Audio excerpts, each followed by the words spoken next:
রাধে রাধে, সুপ্রভাত, শুভ সকাল বন্ধুরা। সবাই কেমন আছো? আশা করি তোমরা সকলেই ভালো আছো। তোমাদের আশীর্বাদে, তোমাদের ভালোবাসা আমিও বেশ ভালো আছি। তোমাদের কাছে আজকে একটা ছোট্ট জিনিস শেয়ার করছি।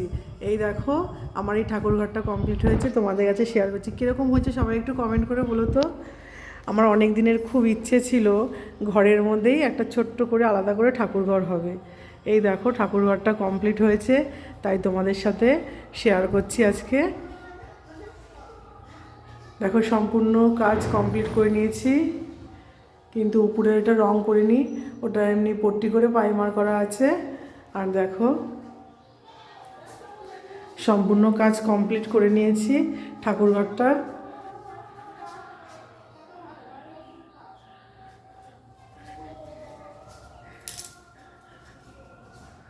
অনেক দিনের আমার খুব ইচ্ছে ছিল,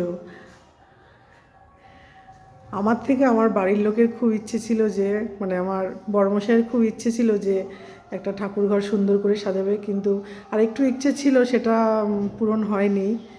সেটা খুব মিস্টেক হয়ে গেছে। এ দেখো, ঘরের সাইডেই আমি এক সাইডে ঈশান কোণে এটা ঠাকুরঘরটা করেছি। বাবান, তুমি কি করছো? এটা হলো আমাদের ঘর, বড় ঘর। কি করছো বাবা? কি করতে পারছো না? এখনো ঘরের অনেক কাজ বাকি, কোনো কাজ কমপ্লিট হয়নি। শুধু সামান্য একটু ঘরের ভেতরেও সম্পূর্ণ কাজ হয়নি। এটা আমার ছেলের ঘর, এখনো জানলাগুলো লাগানো বাকি। এটা হলো এই বারান্দা, দেখো। আর এটা হলো কিচেনের সাইড, মানে সিঁড়ির নিচে কিচেনটা করেছি, এখনো কমপ্লিট হয়নি।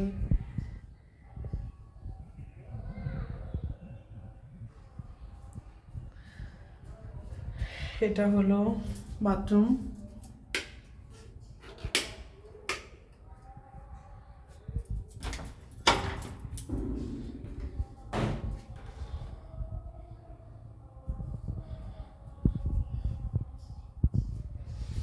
আর পেছন দিকে যাওয়ার এটা দরজা।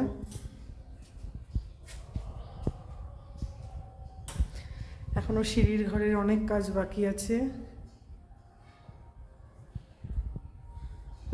এখনো ঘরে আসিনি। গৃহপ্রবেশ করে রেখেছি, কিন্তু এখনো ঘরে থাকা হয় না, কিছু কাজ বাকি আছে। জানলা দরজাগুলো লাগিয়ে তারপরে বাইরের একটু কাজ আছে, সেগুলো করে নিয়ে তারপরে আসবো একেবারে। তোমরা কিন্তু সবাই কমেন্ট করে বলো কীরকম হয়েছে। আর মেন গেট এটা।